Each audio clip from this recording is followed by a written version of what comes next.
On l'apprenait hier, 49 offices de poste sont menacés dans le canton de Vaud sur les 127 offices actuels, soit plus d'un tiers d'entre eux. Le maintien des 78 autres filiales du Géant Jaune est en revanche garanti jusqu'en 2020. Gérald Crétegny, bonjour. Bonjour. Vous êtes le syndic de Gland et président de Région Nyon. La Poste justifie cette décision en raison du changement de comportement des clients. Une raison suffisante ? Alors, on voit bien cette tendance qui a commencé à se dessiner il y a quelques années. Je pense que l'un des problèmes, et d'ailleurs même le Conseil d'État soulève aussi ce problème, c'est la définition finalement du service public, c'est-à-dire jusqu'où on doit garantir des services à chacun, comment est-ce qu'on doit le faire.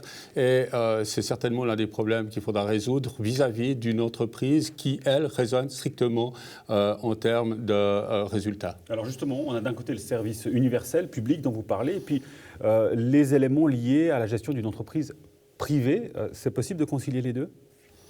Alors, je pense que la Poste, finalement, a quand même un statut particulier. Elle est liée à l'État. Elle a finalement quelque chose qu'elle doit à la population suisse, qui est ce service public. Et je pense que de ce côté-là, nous devons tout faire pour que le réseau, on parle beaucoup de réseau aujourd'hui, mais le réseau des postes soit suffisant pour permettre aux gens, non pas de devoir faire 20 km ou 15 km pour aller à la Poste, mais pouvoir l'avoir dans un rayon de proximité plus agréable. Alors dans la région, il y a plusieurs offices de poste qui vont être examinés. Donc ça concerne ces offices de poste examinés jusqu'en 2020. Il y a Perrois, Bursin, Vic, Prangin, Trélay, Arzier ou encore Borey. Et puis, on le sait, Gingin, qui, dont l'office est annoncé comme fermé, va fermer. On a vu, dans le cas de Gingin, une mobilisation très forte des autorités, de la population, avec des pétitions qui ont été lancées, avec jusqu'à une intervention à Berne, via Olivier Feller notamment. Il y a un constat un peu défaitiste. On a beau se bouger et se mobiliser, ça ne change rien manifestement. Alors, manifestement, la Poste, il faudra voir un petit peu ce qui va se passer maintenant au niveau des champs fédérales. Et puis, il y a une motion qui doit être donc ça, je pense que c'est l'un des éléments qui est important. Un autre élément qui est important, et je souligne le fait que le Conseil d'État ait maintenant écrit à chaque commune qui est concernée pour les encourager à faire du Conseil d'État finalement quelque part leur porte-parole. Et je crois qu'il faut profiter absolument de chacune des occasions qui permettent de monter finalement cet objet plus haut. Donc défaitiste, on est peut-être un petit peu défaitiste parce qu'on a le sentiment de quelque chose qui nous dépasse. Les décisions sont prises ailleurs. Il n'y a pas une réelle consultation des autorités concernées.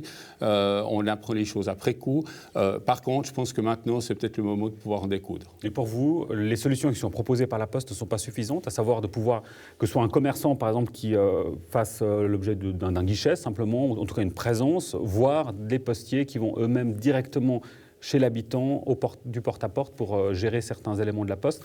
Ce n'est pas quelque chose qui est satisfaisant ? À mon avis, le problème, on sait bien qu'il y a une évolution, qu'il faudra faire une évolution. On ne peut pas laisser non plus ce service exactement dans l'état où il est aujourd'hui. Simplement, il y a peu de choses qui sont dites.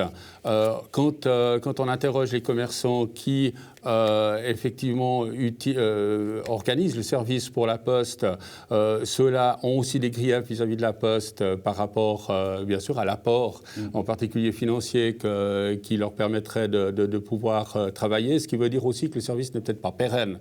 On ne sait pas ce qui va se passer dans 5 ou 10 ans. Et là, je pense que quand on parle de service à la population, il faut avoir quand même une vision à plus long terme. Gérald Crétegny, on profite de votre présence pour évoquer la question du Conseil régional.